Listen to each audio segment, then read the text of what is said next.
First, I wanted to talk about how did I get a stroke 8.5 years ago. It was because I had a clot. We're not sure where the clot was. I think it was on my left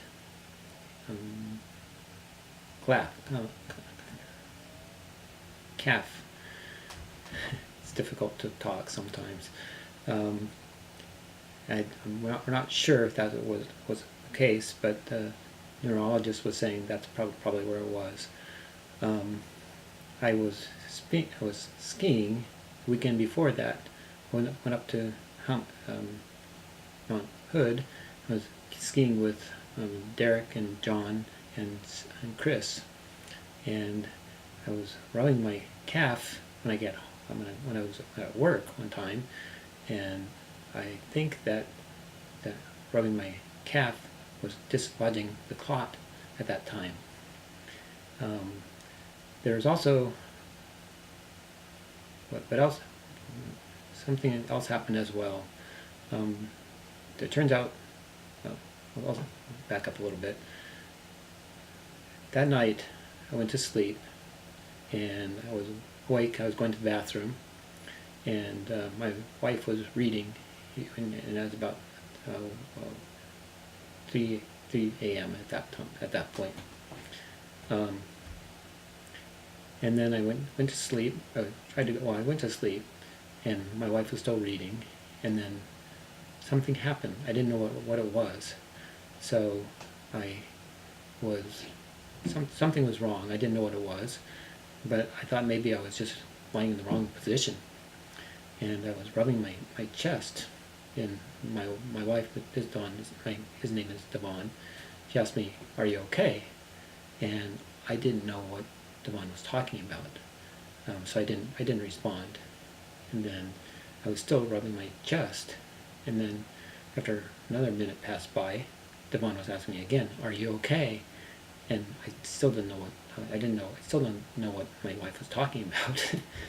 And then the first thing that she did was she thought maybe I had a stroke, so she jumped up, and she was taking the phone, and she was dialing 911.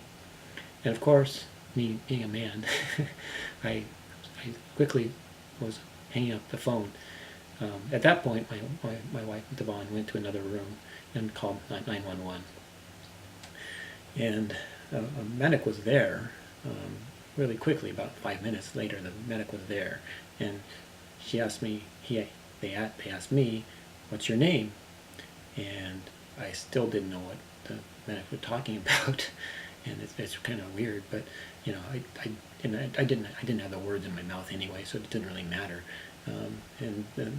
And really quickly, my wife was jumping in with, "This is my name. This is my all the other stuff that had to follow with the medic."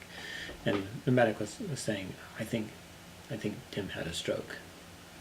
And it was about 4 a.m. at that point. And so then we went to Providence Hospital, which is close by our old home. And it was interesting. I still didn't know what was going on, and I was awake. But then we were on the hospital, the ambulance, until we got to the hospital like 5 minutes later. And then I was going to the emergency room at that point. And it was kind of weird, but there was a neurologist there, and she was giving me a drug that she thought it would be able to remove the clot at that point. Turns out that didn't happen. The drug I think that the clot was too big. It was really too big, and the clot was they had a picture of that. I don't know if they pictured that. We'll skip that for a second. So the neurologist said, well, I think there's a surgeon who was able to remove the clot, but it's not this hospital, it's at OHSU. So I got loaded into ambulance one more time, going to OHSU at that point. And at that point, it was, I don't know what time, maybe 5 or 6 a.m. at that point, and they had a drug that I had to take at that point. I didn't know what it was, but they were giving me the drugs, and then about